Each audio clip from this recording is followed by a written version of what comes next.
only route I have a problem.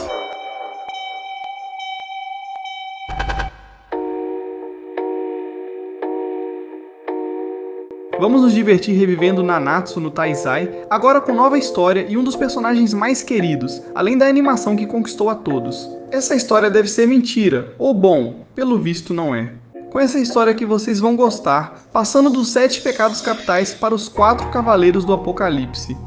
Mas vamos desde o começo com Percival, um garoto de 15 anos que gosta de caçar aves como essa com a ajuda do avô, que apesar da idade é um cara muito poderoso, então seu neto não fica para trás, com muita agilidade e força. No entanto, isso não importa para eles. Eles só gostam de cozinhar, caçar um pouco, se divertir juntos, competir em sumô, as coisas básicas para ser feliz. Além de se prepararem, já que Percival está com o dia de completar 16 anos, data em que tanto o avô quanto o pai do protagonista saíram do ninho para conhecer o mundo que existe abaixo desta montanha altíssima, mas diminuta, e onde qualquer aventureiro ficaria feliz. É possível encontrar magos, cavaleiros, bruxas e muito mistério, algo que parece não importar para o garoto que só quer passar essas tardes e noites na companhia do avô. Algo que em parte ele diz porque valoriza o tempo que passa com o velho, mas a verdade, e ele não consegue esconder, é que a ideia de percorrer o mundo o deixa animado. Tanto que naquela noite de tanto pensar, ele não consegue parar de se mexer e acaba dormindo do lado de fora da casa. E é aí que ele vê um cavaleiro se aproximando em um barco fantasma, algo que o impressiona, já que ele só tinha visto nuvens durante toda a sua vida. Apresentando-se, preste atenção, como o cavaleiro sagrado Ironside, que está à procura de um velho amigo chamado Bergis, justamente o avô, então ele o deixa passar. No entanto, ele sente uma aura estranha nesse cara, e graças a um pressentimento, em vez de admirar o barco, ele sabe que deve voltar para casa. E o cavaleiro encontra seu avô e, ao vê-lo usar uma arma sagrada para cortar carne, o reconhece como aquele companheiro com quem fugiu de seu mestre há 16 anos.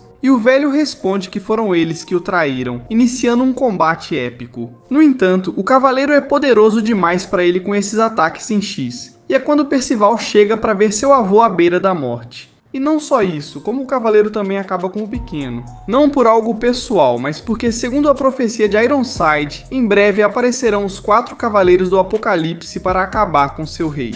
Ele precisa eliminar os possíveis candidatos, mas não considerou que o pequeno, mesmo ferido, é forte. E consegue se levantar para se despedir do avô, que não teve a mesma sorte. Então ele sente culpa por não conseguir protegê-lo? No entanto, o velho sabe que em sua vida ele ainda encontrará a pessoa que realmente deverá proteger. Ele era um velho feliz porque o neto não queria deixá-lo logo. Agora, com a situação, está livre para conhecer o mundo e dizer-lhe a última coisa. E o fato é que Ironside na verdade é seu pai. No entanto, sem muitas forças restantes, ele apenas se despede de seu querido neto, deixando o protagonista, que passa vários dias de luto, encontrando até mesmo o presente que seu avô tinha guardado para seu aniversário e uma carta relembrando o quanto eram felizes juntos. Por isso, o protagonista, uma vez recuperado, enterra seu avô e decide começar sua aventura em direção à vila. Isso leva mais de um dia e meio até ele chegar ao solo da amada Britânia. Parece familiar?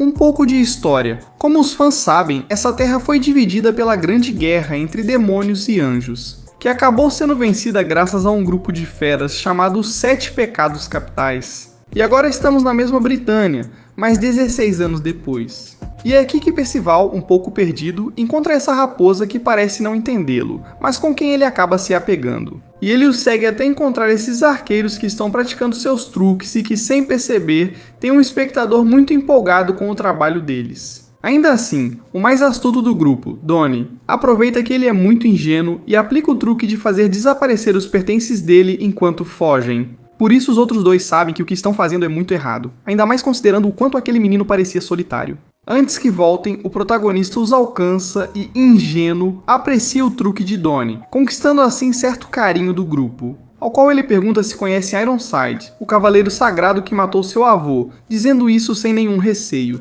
Ninguém sabe de nada, mas aconselham que ele pergunte na vila próxima. Mesmo sem habilidade circense, aproveitam para se aproximar e compartilhar problemas, enquanto trabalham com magia. Porque os 3 não conseguiram alcançar o objetivo de qualquer aventureiro, que é se tornar um cavaleiro sagrado, já que seu poder nunca foi suficiente. Mas tudo bem, eles continuam seu caminho.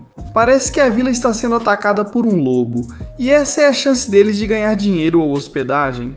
O pequeno lobo se revela um monstro, então o melhor é fugir. No entanto, na cabana há vítimas, e o protagonista prometeu nunca abandonar ninguém se tiver o poder para protegê-los. No entanto, ao usar o arco, ele se arrisca. Nesse momento, Donnie, movido pelo orgulho, revela ao cavaleiro o que deseja ser e acaba bem ferido. Então, Percival, ao ver isso, libera seu poder e usa apenas as mãos. E em uma cena impossível, ele derrota a besta com um tapa, o que libera uma espécie de selo amaldiçoado, que já tínhamos visto com o pássaro que caçou seu avô dias atrás. Mas o importante é que ele se tornou um fenômeno na vila, e agora é visto como um herói por todos. Mas a fama não importa pra ele, ele apenas toma banho com Elba, tudo normal. Eles se veem nus e conversam enquanto ficam próximos. E aqui ela já pensa que Percival é uma criança, mas na verdade ele tem os mesmos 16 anos que os outros. E é aqui que começa a sua busca por Ironside. No entanto, ninguém parece ter informações, ou bem, quase ninguém, já que aparece esse guerreiro de armadura chamado Pelgar, que não só conhece Ironside, porque se parece bastante, senão com o avô.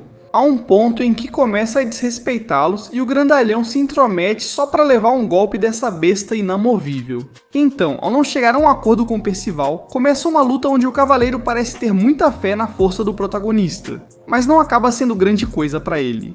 E ele consegue entender isso, já que não usa armas nem magia. Então, o único que lhe resta é fazê-lo se render para poder levá-lo, que é seu objetivo, enquanto os outros só podem assistir à surra, onde por não se render, os golpes doem cada vez mais. No entanto, quando uma criança da vila decide motivá-lo, tudo muda, pois pela primeira vez ele consegue mover a armadura mais pesada da vila. Ele diz não ter magia, por isso não entende o que ocorre com seu corpo. Mas seu poder é enorme, e o cavaleiro sabe, então agora ele também usa sua magia. Já que o protagonista cordialmente disse que era o mais justo para o combate, no entanto, as chamas de Pelgar acabam sendo demais e envolvem o protagonista, que deveria desistir com essa sequência, mas não vai fazer isso. E acontece algo curioso, que é o aparecimento de várias marionetes do protagonista que são bem interessantes, porque embora as criaturas não sejam muito poderosas, Percival está usando vários tipos de magia.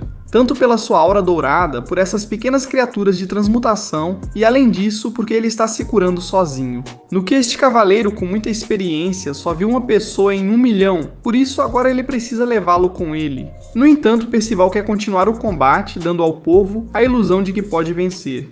E é Donnie quem consegue ganhar um pouco de tempo com sua magia, porque sabe que a força desse cavaleiro negro é o que a está contendo. Então, antes que a tragédia aconteça, Donnie decide usar alguns de seus truques, mas já é tarde demais para fugir. Felizmente, aparece a raposa de antes, que sem fazer muito se coloca no caminho dos protagonistas. E usando um orbe mágico, leva esses humanos, antes que sejam mortos, até os ossos de um dragão. E é aqui que, do nada, a criatura chamada Sim começa a falar e diz ao protagonista que ele precisa acompanhá-lo antes que o encontrem.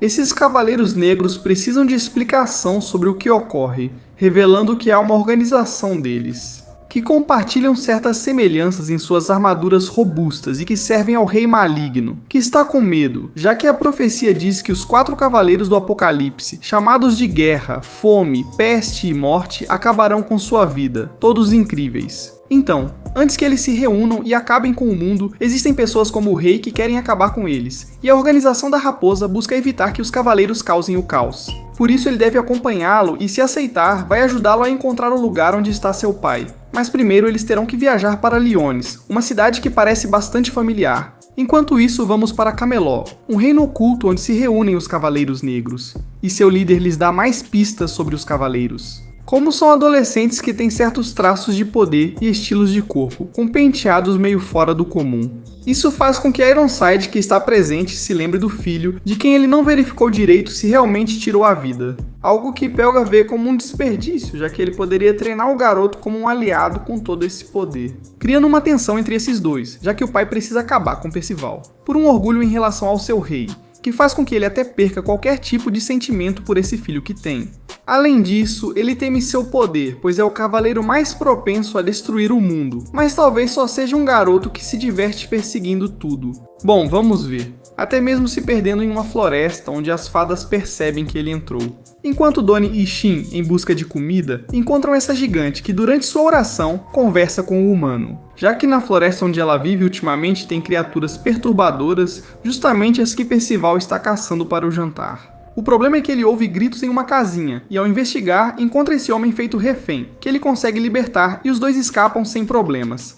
No entanto, havia alguém atrás e esse aproveita para fazer o protagonista dormir e substituir o sujeito de testes que ele tirou, com uma cara bastante macabra. Já que o cara conhecido como Natiens foi o causador de todo o caos na floresta, e essas criaturas mutantes. Tanto as fadas quanto as gigantes temem isso, pois o cara é conhecido como o herborista. Insano, porque seus experimentos com criaturas vivas são os mais macabros. Encerrando por aqui com os 3 primeiros episódios dessa sequência, que promete bastante com a animação. O que, aliás, já nos agradou na primeira temporada de Nanatsu no Taizai.